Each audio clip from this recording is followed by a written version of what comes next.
Earnings sih sebenarnya kalau kita lihat nggak terlalu bagus ya, teman-teman ya. Jadi earningsnya tuh di bawah ekspektasi.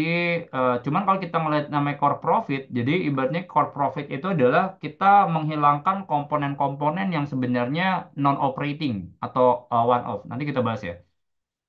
Revenue intinya kalau kita lihat itu nggak terlalu bagus ya. Jadi kalau kita lihat itu kemarin kan ada kayak emang sebenarnya secara seasonality second quarter tuh nggak terlalu bagus ya, ada festive season, ada school holiday, jadi konsumsi itu lumayan terbatas.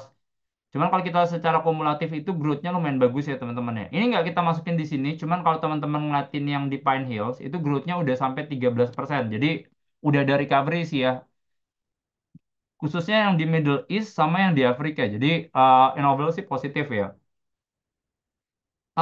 Kalau kita lihat dari sisi ini ya, kalau lihat dari sisi core profit itu naiknya 20%. Nah, cuman kalau kita lihat dari sisi net profit margin itu sebenarnya turun. Nah, karena sebenarnya yang jadi PR itu adalah kerugian kurs ya. Jadi kalau kita lihat kan rupiahnya itu melemah, itu yang kasih pressure buat ke company-nya. Karena si ICBP ini ada utang dolar waktu itu pas mereka akuisisi si Pine Hill.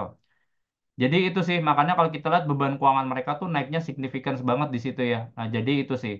Nah, jadi kalau misalnya kita lihat hati-hatinya adalah ICBP itu adalah dia nggak terlalu benefit sama dari sisi kenaikan US dollar. Sama kalau dari sisi company-nya yang jadi PR ini adalah itu ya. Sorry, hati-hati di USD-nya aja sih teman-teman ya kalau buat si ICBP ya. Karena mereka nggak benefit dari sisi US dollar. Cuman kalau kita bahas dari sisi revenue, recovery-nya sih kelihatan ya, teman-teman ya. So, masih positif, kita target price-nya di 12.000 ya, buat ICBP. Cuman kalau saya pribadi, hati-hati di US dollar-nya aja sih, saya nggak terlalu nyaman di situ ya.